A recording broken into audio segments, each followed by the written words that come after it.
Bonjour à tous, heureux de vous retrouver sur le plateau de Le Turf TV. Aujourd'hui, je retrouve à mes côtés Emmanuel Ballot du journal Week-end. Bonjour Emmanuel. Bonjour Alexandre. Donc Emmanuel, ce mercredi, nous irons à Caen pour la plus belle réunion de l'année sur cet hippodrome-là. Nous allons plancher sur le prix des Ducs des Normandie. À un groupe 2, ils seront 16 au départ à s'affronter sur les 2450 mètres de la piste caennaise. On le rappelle, c'est une piste très grande et du coup les chevaux ne feront qu'un tour de piste. Donc aujourd'hui, au sommaire de l'émission, l'analyse de la course par Emmanuel. Il vous livrera ensuite son pronostic de 8 chevaux. Et enfin, la cerise sur le gâteau, son conseil de jeu au 5 sur 5 à jouer sur leturf.fr. Emmanuel, on va le dire, on a un très beau plateau mercredi. Oui, tout à fait. D'abord, bonjour à tous et à toutes. On a une chance inouïe, superbe quintet. C'est une très grande semaine du côté de Caen, puisqu'il y a la probable et presque certaine remontée en Ligue 1 côté football. Et nous, on a les Ducs, le Saint-Léger, le groupe 1 monté. On a un quintet royal. Vraiment, on est gâtés. Et cette journée-là est très prisée par les plus grands professionnels. Il y a toujours beaucoup de monde et je pense qu'il y aura beaucoup de monde du côté de Caen. Je sais que vous avez hésité pour la pole position de votre sélection. Finalement, vous avez placé le 15 Thiégo d'Étang. J'ai hésité entre 3. J'ai placé en tête Thiégo d'Étang parce que dans l'Atlantique à Anguin, c'était extra. La ligne est en béton. Ce jour-là, Christian ne l'avait pas aussi bien qu'il ne l'aura ce mercredi. Il nous l'a dit au téléphone.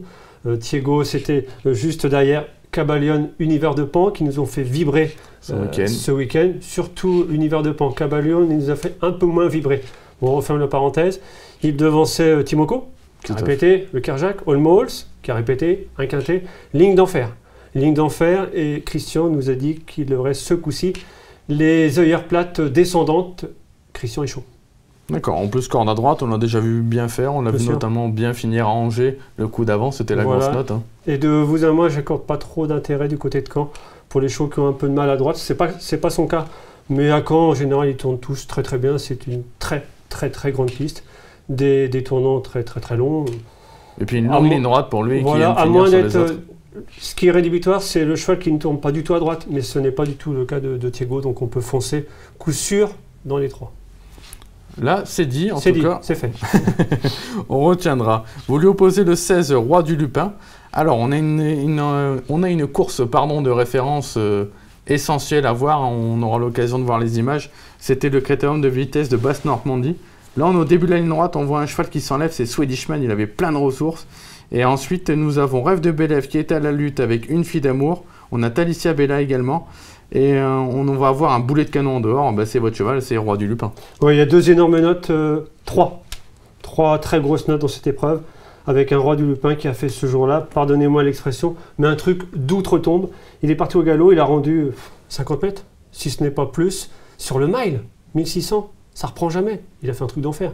Depuis, il a mal couru à Vincennes, mais je crois qu'il en a un peu marre de Vincennes. Déféré des 4, et puis c'est une belle histoire.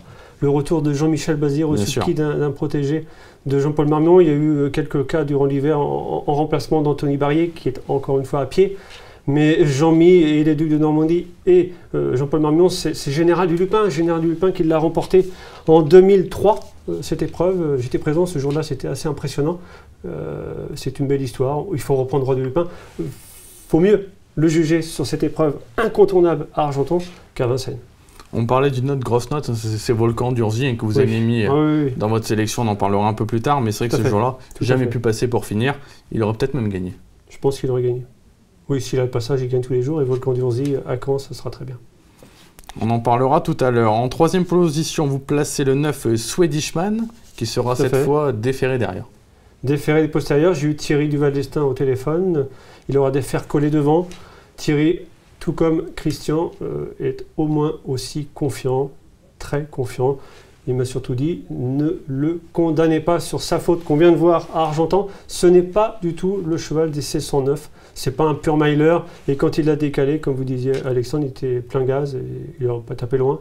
Le cheval est extra, déféré postérieur, il n'a que très rarement déçu. Des fers collés devant. C'est de la résine qu'il aura derrière, mais... Ouais, voilà. Et puis en faisant le papier, il n'y a qui d'autre que lui pour aller devant. C'est vrai que c'est un gros avantage encore voilà, qui peut aller devant sur cette piste. Théoriquement, Soudif, si tout se passe bien, si on ne l'arrête pas, s'il ne part pas à la faute, il devrait prendre tête corde. À Angers, il a adopté cette tactique, il a endormi tout le monde, ça a marché. Là, il va peut-être pas endormir tout le monde, mais je pense qu'il a dans l'idée d'aller tête corde et Thierry ne craint que Roi du Lupin.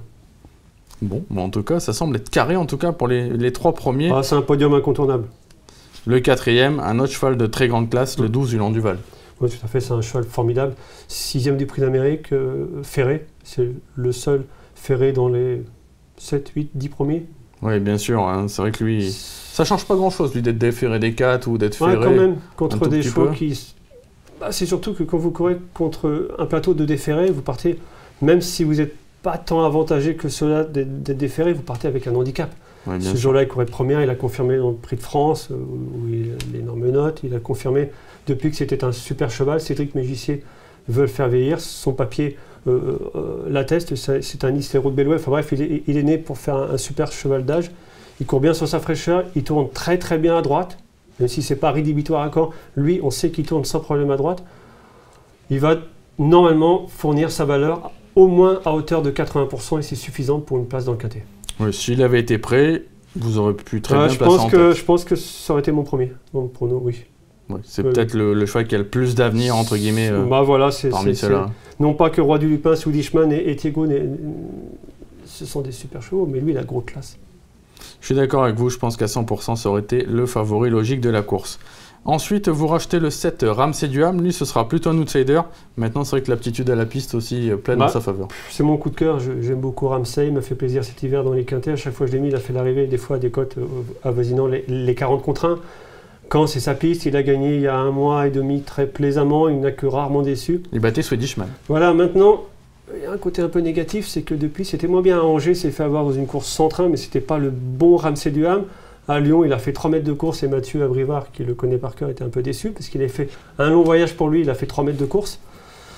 C'est plus le cœur qu'autre chose qui fait que je l'ai gardé dans ma sélection. C'est pas un solide favori, mais pour les places, on est obligé, dans un champ réduit, de le garder.